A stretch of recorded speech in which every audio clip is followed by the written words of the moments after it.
آج دنیا کا سب سے بڑا المیہ یہ ہے کہ ہر رشتے کا خیال کیا جاتا ہے، پیدا کرنے والے کا کوئی حق نہیں ہے. وہ کہتے ہیں تو مولویوں کا کام ہے نماز پڑھنا، روزہ رکھنا، قرآن پڑھنا، بچوں کو پڑھوا لو قرآن، تھوڑا سا ٹوپی رکھ لو کبھی کبھار.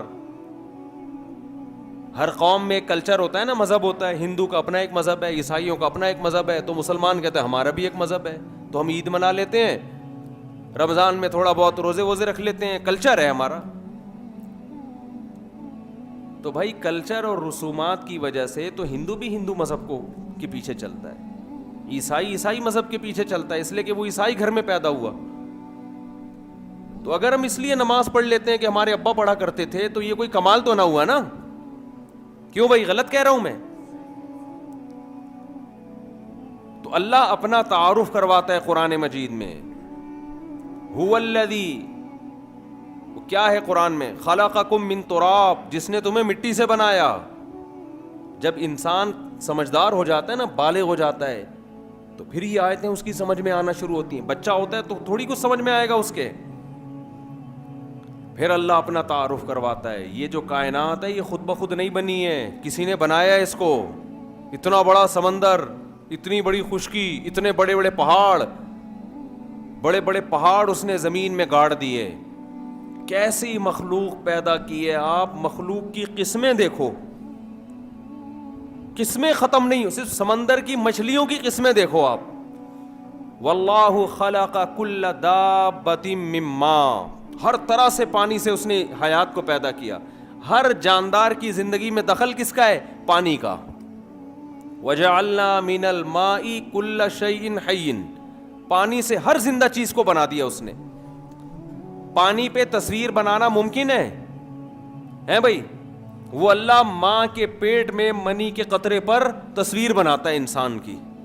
آنکھ بناتا ہے، ناک بناتا ہے، کان بناتا ہے، دل بناتا ہے، دماغ بناتا ہے، جگر بناتا ہے. کیسے عجیب طریقے سے آہستہ آہستہ چیزیں بننا شروع. ایک ایک پرزہ اتنا ٹیکنیکل ہے. دیکھو ایک کمپنی گاڑی بناتی ہے، اس گاڑی میں ٹائر بھی ہوتے ہیں. ایک عام آدمی کہتا ہے یار یہ ٹائر میں اپنے ہاتھ سے نہیں بنا سکتا. اس میں اسٹیئرنگ بھی ہوتا ہے، اس میں کلچ بھی ہوتا ہے، اس میں سیٹیں بھی ہوتی ہیں. ایک ایک پرزہ عجیب، اور ان پرزوں کو جوڑ کر کمپنی کیا بناتی ہے؟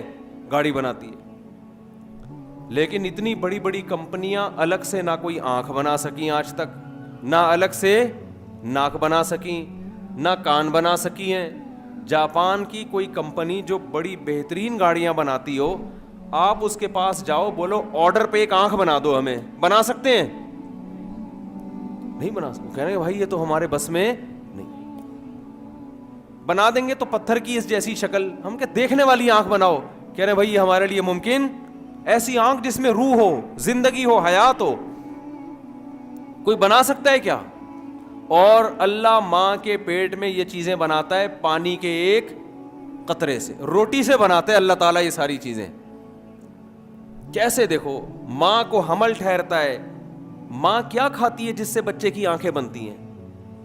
ماں کیا کھاتی ہے جس سے بچے کی زبان بنتی ہے؟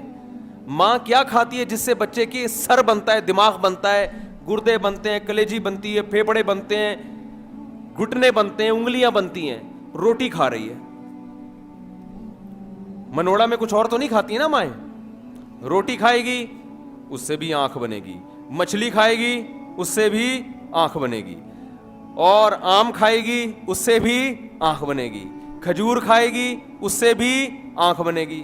آنکھ بھی بنے گی، ناک بھی بنے گی، دل بھی بنے گا، دماغ. یہ ہم اور آپ کو اللہ ماں کے فی ظلمات ثلاث، قرآن کہہ رہا ہے یخلقکم فی بطون امہاتکم، تمہاری ماؤں کے پیٹوں میں تمہیں بناتا ہے 3 اندھیروں کے اندر.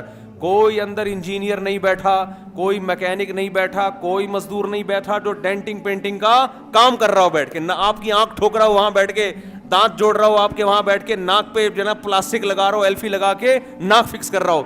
ہمارا رب 7ویں آسمان پہ، اور 3 اندھیروں میں، ماں کے پیٹ میں 3 اندھیرے. ایسا اندھیرا کہ ہاتھ سجائی نہ دے، کوئی اندر جا کے دیکھنا چاہے دیکھ نہ سکے. ان 3 اندھیروں میں کنسٹرکشن کا کام ہو رہا ہے بھائی. ایک تعمیر ہو رہی ہے، کس کی؟ انسان کی.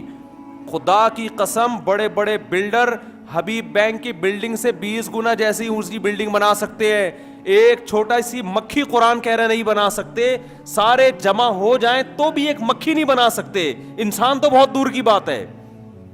ایسے کمالات جس خدا کے ہوں, اس خدا کو بھول جانا, اس خدا سے محبت نہ کرنا, اس کی نافرمانی کرنا دنیا کی سب سے بڑی بے وقوفی ہے یا نہیں ہے؟ آپ ٹکر لو علاقے کے دادا سے, محلے کے دادا سے ٹکر لے لو, بچ جاؤ گے آپ. دیکھو بڑے بڑے بدماش ہوتے ہیں نا, لوگ ان سے ٹکر لیتے ہیں, کیوں؟ اس لیے کہ ان کے پاس اس سے بھی بڑا ایک بدماش ہوتا ہے. آپ نے منوڑا کے بدماش سے ٹکر لے لی, وہ بدماش بولے گا تو نے مجھ سے ٹکر لی ہے, آپ اس کو کسی دوسرے بڑے بدماش کا حوالہ دے دو گے. ایسا ہی ہوگا نا, آپ بولے گا میں لیاری کے بدماش کا آدمی ہوں. تو بڑے سے بڑے بدماش سے آپ ٹکر لے سکتے ہو, اس لیے کہ جس سے آپ ٹکر لوگے اس سے بھی بڑا بدماش دنیا میں موجود ہوگا. کوئی دنیا میں ایسا نہیں جو کہ میں سب سے بڑا بدماش ہوں. سب سے بڑا تو امریکہ بدماش ہے, اس نے افغانستان سے ٹکر لے لی ہے بھائی. تو ہر جگہ ہر بدماش کے اوپر بھی ایک بدماش بیٹھا ہوا ہے. لیکن اللہ سے ٹکر لے کے آدمی کہاں جائے گا بھائی؟ وہ تو بنا رہا ہے ہم کو, وہ تو کھلا رہا ہے ہم کو. اللہ سے کیسے ٹکر لیتا ہے انسان؟ آپ کہہ سکتے ہو ہم نے تو اللہ کو کبھی چیلنج نہیں کیا, آپ کہہ سکتے ہو ہم تو اللہ سے ٹکر نہیں لیتے. ایسے کمالات ہیں اللہ کے. اللہ تعالیٰ اپنے کمالات بھی بیان کرتا ہے, اپنی طاقت بھی بیان کرتا ہے, اپنے احسانات بھی بیان کرتا ہے. 3 چیزیں ہوتی ہیں نا, ایک ہے صاحب کمال, عجیب عجیب چیزیں بنا رہا ہے جو انسانی عقل سمجھنے سے قاصر. ایک ہے ایسی بڑی بڑی چیزیں بنا رہا ہے, یہ سمندر تو کچھ بھی نہیں ہے اس کائنات, یہ زمین تو ایک چھوٹے سے ذرے کا ذرہ ہے. اتنی بڑی بڑی کہکشائیں, اتنے بڑے بڑے ستارے سیارے, زمین جیسے 13 لاکھ زمینیں بنے تو ایک سورج بنتا ہے, اتنا بڑا سورج. اور کیسے آگ کا گولا ہے نا, جل رہا ہے, کتنے بڑے بڑے شعلے پھینک رہا ہے. لاکھوں سال ہو گئے سورج کے اندر ایندھن ختم ہونے کا نام نہیں لے رہا, ایسے جل رہا ہے. تو اتنا طاقتور